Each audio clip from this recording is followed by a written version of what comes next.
Selamat datang di channel Media Belajar Channel. Kemarin admin telah berbagi informasi tentang struktur kurikulum di tingkat sekolah dasar dan sekolah menengah pertama. Kali ini admin akan membagikan informasi tentang struktur kurikulum paradigma baru di jenjang sekolah menengah atas. Kita mulai dari kelas 10. Beberapa perubahan terkait struktur mata pelajaran SMA di kelas 10 nanti. Jika dulu di kurikulum 2013, siswa langsung masuk dalam program peminatan IPA, IPS atau Bahasa dan Budaya. Kemudian tidak ada mata pelajaran IPA dan IPS.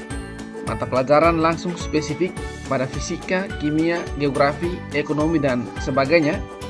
Maka arah perubahan di kurikulum paradigma baru nanti, yang pertama, di kelas 10 nanti belum ada peminatan. Siswa mengambil semua mata pelajaran wajib. Kemudian di kelas 10, siswa menyiapkan diri untuk menentukan pilihan mata pelajaran di kelas 11 dengan berkonsultasi dengan guru BK, wali kelas, dan orang tua. Jadi arah perubahannya nanti Bapak Ibu sekalian, siswa kita di kelas 10 nanti belum ada peminatan. Mereka masih mengambil semua mata pelajaran wajib.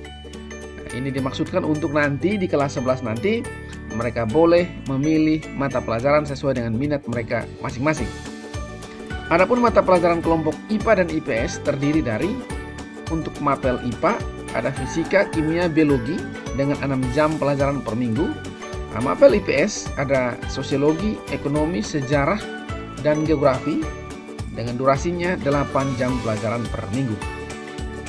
Sekolah dapat menentukan pengorganisasian IPA dan IPS berdasarkan sumber daya yang tersedia dengan memilih A. Sistem blok atau tim teaching dalam perencanaan, namun guru fisika, kimia, biologi boleh mengajar secara bergantian atau boleh mengajar sebagai mata pelajaran yang berdiri sendiri.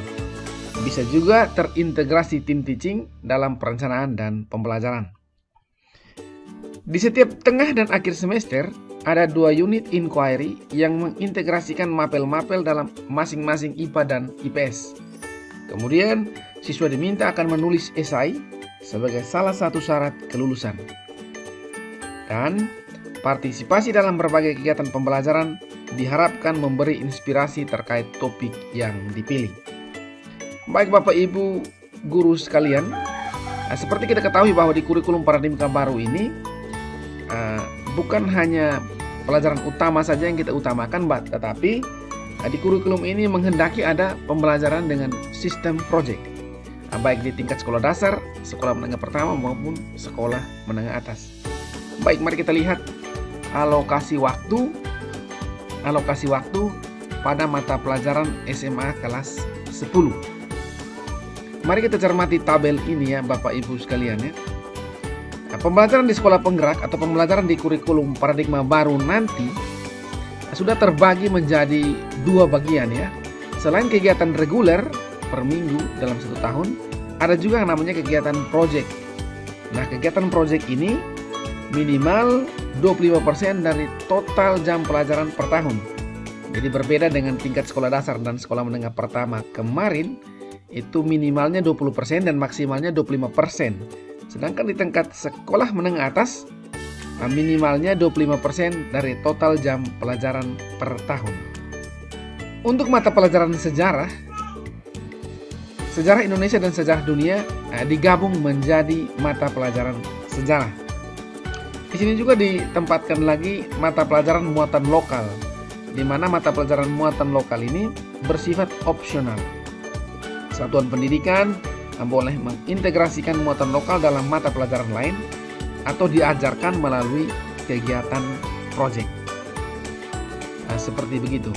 Jadi pada dasarnya untuk alokasi waktu pada kelas 10 SMA ini masih sama seperti yang di kelas 9 SMP. Kita lanjut ke perubahan-perubahan yang ada pada sekolah menengah atas di kelas 11 dan kelas 12. Untuk kelas 11 dan kelas 12 sebelumnya di kurikulum 2013, itu pilihan programnya sudah dimulai sejak kelas 10. Siswa masuk ke dalam satu program cenderung hanya akan mempelajari disiplin ilmu tersebut. sedangkan kesempatan untuk eksplorasi disiplin ilmu yang lain semakin sempit. Itu berdasarkan pengalaman kemarin.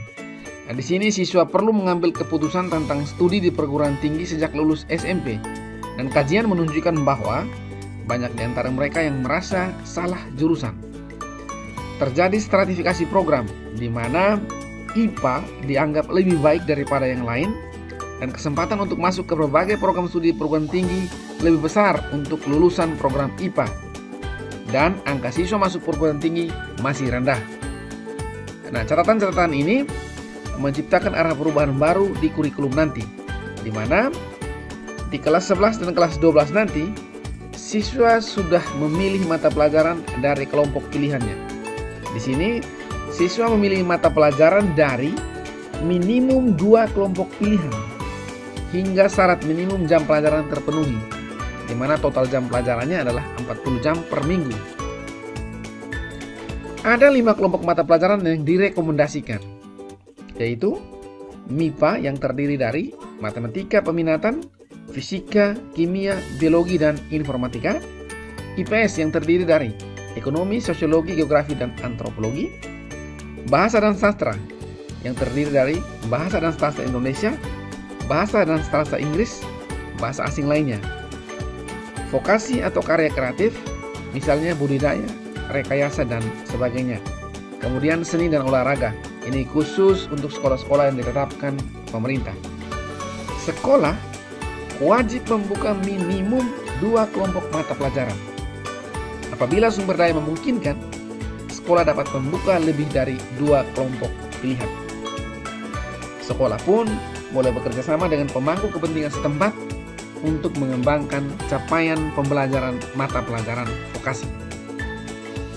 Bagaimana bentuk alokasi pelajaran untuk kelas 11 dan kelas 12? Alokasi waktu mata pelajarannya.